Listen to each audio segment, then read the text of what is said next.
What's going on, everyone? Tyler Relph. We're gonna go over today why you might be missing layups, having trouble at the rim, right, finishing, and different reasons why. A lot of things it has to do with techniques, maybe on my drive, understanding spacing, and then certain things at the rim that you can do to make your game around the rim easier, right? Whether it's being able to show the ball up, come under, whether it's first step finishes, right? Whether it's getting to 2 feet and understanding why you're doing certain things. It also could be driving angles and not looping so much where you're going into help, right? Or their pressure's here and you're throwing shots right up. Okay, it can also be spacing things, right? Where you're trying to go through space and now you have multiple hands, right? Or you're getting contests that you shouldn't get contested. So we're gonna go through those different things and things that can help you at the rim become a better finisher. First thing we're gonna talk about is angles on your drives. So a lot of people talk about controlling the line. Okay, so what they mean by controlling your line is when you drive, right? This first step, okay, the line from here directs me to the rim. That is your line. What I wanna try to teach is, and what we teach, is pushing the line. Okay, so what we mean by pushing the line is if I go through, right, and I'm connected and I stay on my line, if I'm outside, it's still gonna be a little bit tougher of a finish. What I wanna talk about is pushing the line. So if this is my line, I wanna try to push my line in. Okay, so not only am I controlling my line, but I'm pushing the angle of that defender. So now if that defender's guarding and you're pushing the line, they're going backwards, which now when you go to finish, they're trying to jump while going backwards. Okay, so not only controlling the line, right, but pushing the angle of that line. So what we do is that we have our line, right, and I want to drive and I want to almost end up with my right foot on the right side of the rim. Okay, so we start, right, with your foot right at this elbow, NBA elbow, where my foot is going to be connected, right, almost to where the rim meets the backboard. Okay, as I drive, I want to be able to finish with my right foot almost connected to the right side of the rim, and then I want to be able to get up and finish here. So not only am I protecting myself with the rim, maybe against a longer defender, but now that defender's getting pushed back, trying to keep high hands, and they'll have to try to jump going backwards. Right? That's harder than if they're controlling here and able to leap going forward. So we're gonna keep our foot right now, right, connected to this side of the rim. When we drive, I wanna take multiple dribbles, and then we are gonna go left. Okay, so that is another thing that we can work on. A lot of times, right, coaches teach when I go here, it's left foot, right foot, you finish up. What that's gonna do is gonna allow that defender to time that. We wanna get right up off the left foot. So it's 1, right, maybe 2, and then right there, off that left foot, I'm gonna leap and I'm gonna go up. So I'm gonna mistime that defender's jump, okay? So those are a couple things that we're gonna work on that will help your finishes, right? 1 is controlling the line, pushing the angle. 2, use the rim. Right, 3 is gonna miss time off my first step.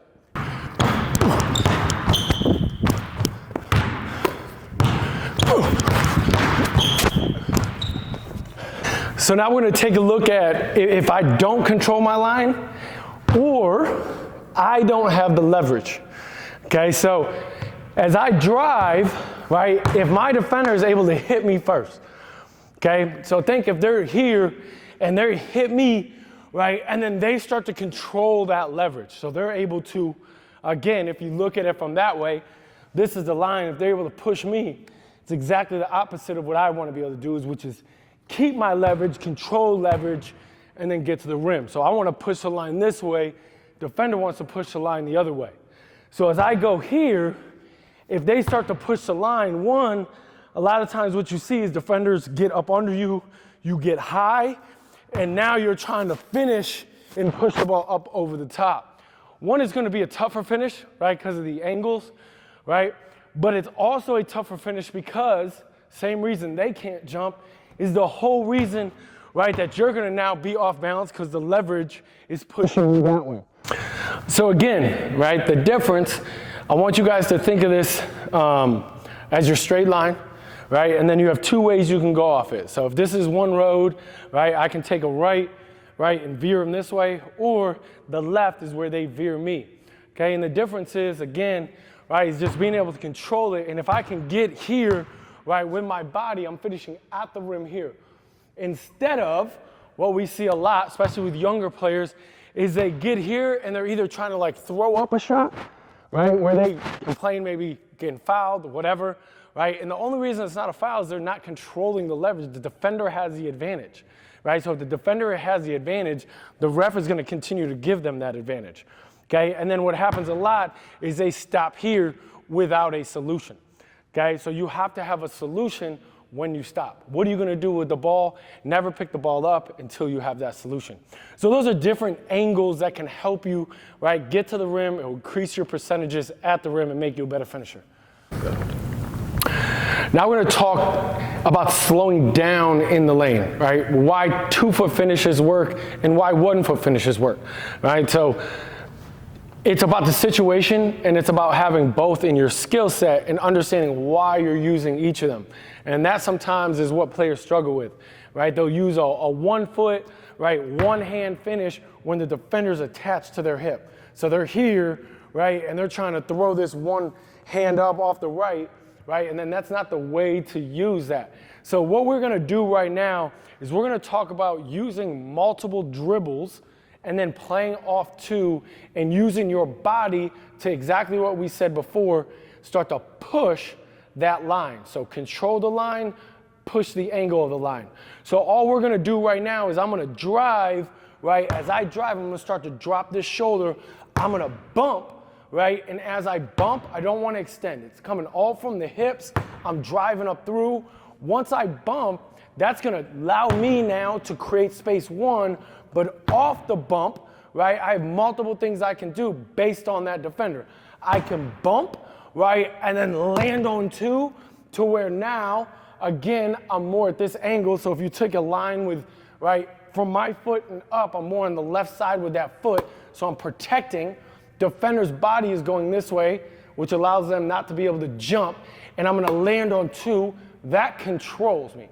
And it's going to give me pace. So it slows me down, and then I'm able to finish up. So we're going to talk about when you would do that off 2 feet, and we're also going to be able to do it off 1 foot too.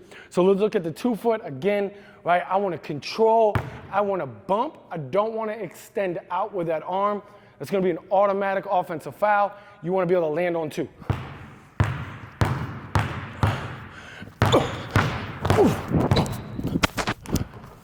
Right? And again, you can use ball fakes, right? Try to get the defender off their feet. Make them guess at when you're going to shoot that ball.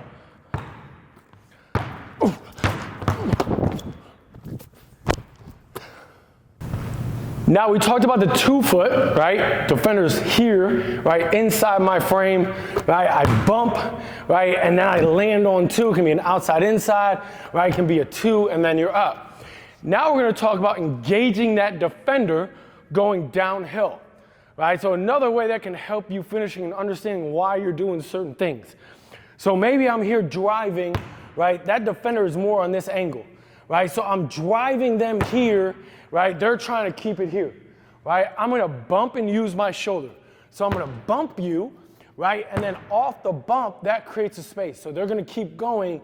Immediately set your foot down under your hip.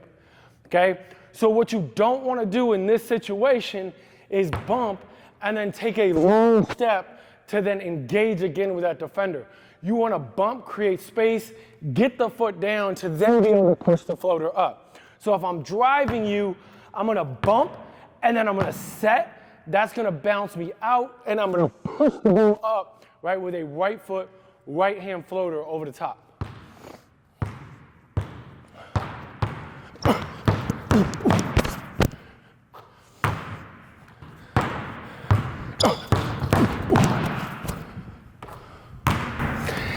Okay, now every time that you guys get to your finishes, you're going to have a counter, okay? So you have to have a counter with your feet, okay? Or, right, maybe counter with shot fake. So think about when I landed on two, right? Finish first is my regular finish, right? That's my first option. I also could shot fake you. Then I could, depending on where my foot stopped, right? If I was outside, inside, maybe I pump fake, I can turn around, and now I got angles to either step around, step through. Okay, so you always, when you stop, you have counters. Now, you have counters off your 1 foot too, okay? So when we drive and I engage, and we were talking about setting the foot down, right? This is what we call a slow step Euro.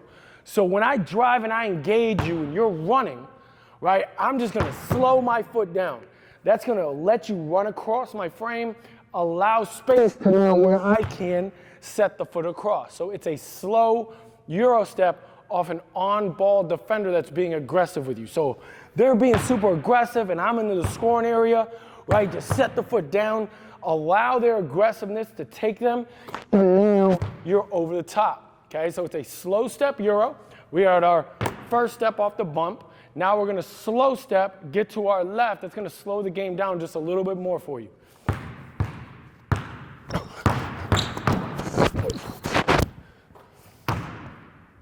Now, go check out players that use this and use it in game situations. Right? Donovan Mitchell's great at the slow step. Right? He does a great job using his frame. Players try to get aggressive with him, and then he slow steps. The other is Luka Doncic. Right? Again, defenders try to be physical with him. He just slows down over the top. Right? Jalen Brunson uses this a lot. A lot of guards are putting it into their game, right? Because defenders are being aggressive, they're using it against them. If I'm going full speed, right, and I have them on this hip or even a little bit in front, I control because I know when I'm gonna stop and they don't. Okay, so it's a great move, right, if you can use it in game situations.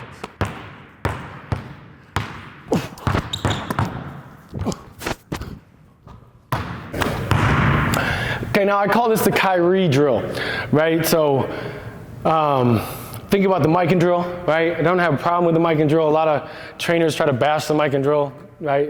It's a fine drill, right? I'm trying to work, maybe my touch around the rim, right, and all that stuff. This is gonna kind of be the mic and drill, but on steroids, okay?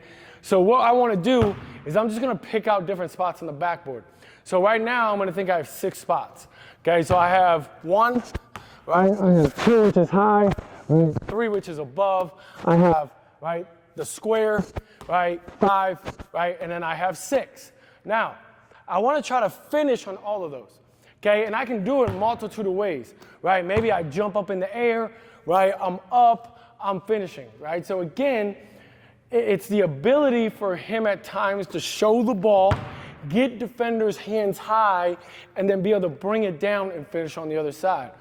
It's also his ability to use all parts of the glass and understand the different angles and the spins and all that thing. So we're gonna kind of do and combine all that. So we're gonna use spins, we're gonna go up and unders, we're gonna try to use the glass off different angles and different ways to finish, right? Instead of maybe I'm here, can I get the ball over a 7-footer instead of going through the 7-footer and trying to get to the rim where I get my shot blocked. And with this drill, like you can put a time on it. Maybe you go 1.5 minutes. Maybe it's 10 makes, 12 makes, all right, whatever you want. This isn't about making. Okay, this is about challenging yourself and getting better, right? So I don't want to see you, right, and this is why it's not the mic and drill, just easy layers like 1, 2, 3, 4, 5, 7, 8, 9, 10, or try to hit a number. Challenge yourself and visualize, all right, I'll say this again, visualize yourself against defenders while you're doing this. So visualize a low defender coming across where you may have to stop here, get it over length. Visualize, again, low defender coming across where you got to show the ball up and try to bring it down, right? Visualize maybe you got a defender, right, where you're in front of them and you're driving the angle, they're trying to come over the top and you're able to finish. Okay, so again, challenge yourself both physically and mentally with this drill. Envision yourself in the game, right? And if you can start to do that, right, then you'll start to see more results with your finishing in games. Right, so on that, right, I just want to maybe try to touch the net, give yourself something to hit, right, and then finish, right? Spin, right, then I can come right back, right, just like a Mikan. Right, I'm off the left, right, trying to finish it high, off the right, trying to finish it high. So now I'm starting to figure out, that backboard. So maybe I'm up, over, spin high. Off the left, I'm high up. Up top of the glass. And again, just trying to feel the basket out. So I'm here. Then maybe I'm up, spinning.